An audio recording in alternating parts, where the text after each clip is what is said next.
welcome back everybody to the Patrick and Kevin's Wedding Show. Today we have a special guest joining us. Today we have Christine Longthorp from Something Special with Flowers. How long have you been doing this? Kevin, I started in 1978 and I've been doing it religiously since, so it's been one of my passions, of course, and I love it. So that's like 38 years. 38 years. Congratulations on that. Thank you. That's almost me and Patrick combined. No, just kidding. I'm 33 years and, Patrick's, what, 14 years? 14 years. Excellent.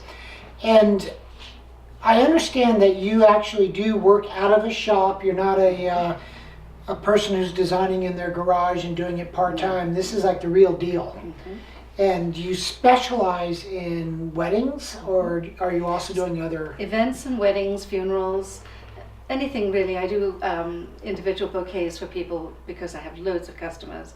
But my preference is it's by appointment only. Mm-hmm. And that's so that I can give the hour and a half or more required to really, really concentrate and make sure that I get all the details. So I like to do individual interviews. Nice. So the brides are getting a lot of special attention. Oh, I hope so. That's what I like.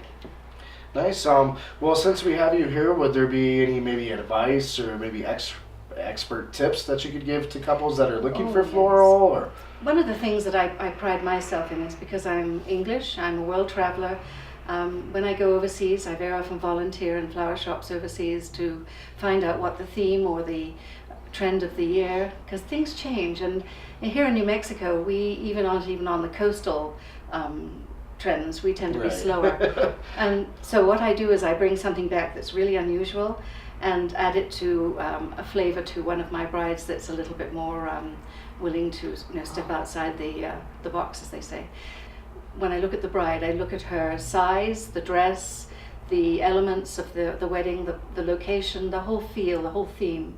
And I often go and ask permission if I can go and look at the dress, because I like to see where the embroidery and beadwork is and things of this nature, so that I accessorize it with the flowers. For me, it's almost like the right pair of shoes. It's an accessory that actually blends beautifully and accentuates the bridal party. The whole thing has to look like it fits.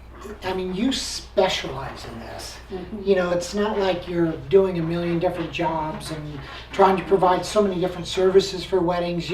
This is your specialty. You are the person that they know they can rely on and that has that specialized idea of how to create beautiful wedding flowers.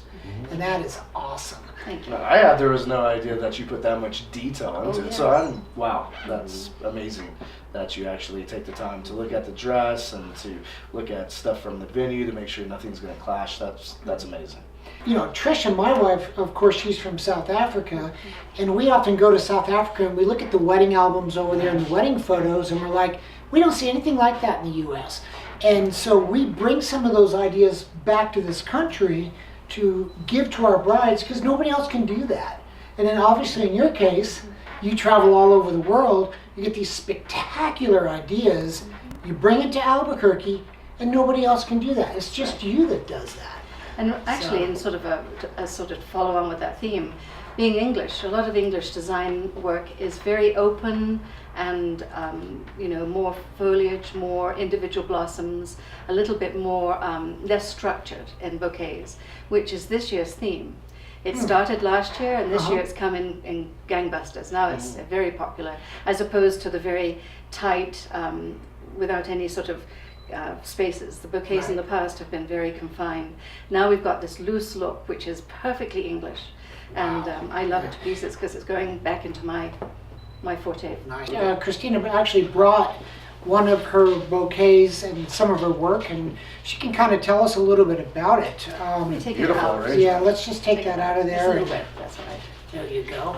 This is sort of what you see an awful lot of nowadays, because it's more open stemmed. We used to cover them with ribbon. We still can, but a lot of brides like the wild look. They want it to look as though they've just picked it. And this has lilies and roses and green hydrangeas, and these are beautiful pink proteas that are very feathery, which gives texture, all of this. And this is a very fragrant lily. And then I've got some magnolia leaves and the very, very popular eucalyptus. This is willow or feather eucalyptus. And it sort of trails. So when a bride is carrying something like this, it's got movement, it trails, and it's soft and very romantic. And most of our weddings are outdoors these days. And so this sort of gives the same feel of an outdoor wedding. You must have some very good contacts where you get your flowers, because I know these are actually indigenous to South Africa. Colombia and Ecuador, where most of our flowers, and some from California, but the majority come from South America. An awful lot of time is spent in preparing them to make them really, really turgid and fresh and ready to use. And I'm just a stickler, especially in the heat of the summer, for having flowers that do not wilt. So I tell my brides I'm going to recommend flowers that are wilt proof, because I don't want them to have surprises and have things die. Now, when a bride walks into a florist shop and sits down with the florist and says, hey, you know, I'm getting married, what are some of the questions, what are some of the best questions that she should ask that florist? She usually, the questions I get the most are the ones you often find in the back of a bride's magazine, which is, how much is this going to cost me? Yeah. And then the next one is, how many people work for you?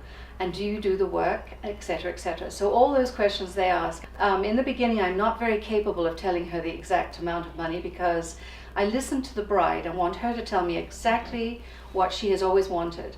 I don't disappoint her. She's the most important person. True. We can always cut corners on the reception flowers if necessary, but in the personals, I really try very hard to make sure she gets exactly what she wants. I've had brides that have said, well, if only I had known I could have had gardenias in my bouquet. And I said, well, there's a difference between having 7 and 3. You could have had 3, then you would have got the flower of your choice, but in a lesser expensive bouquet. Sure. So I work very hard to make sure she gets her heart's desire.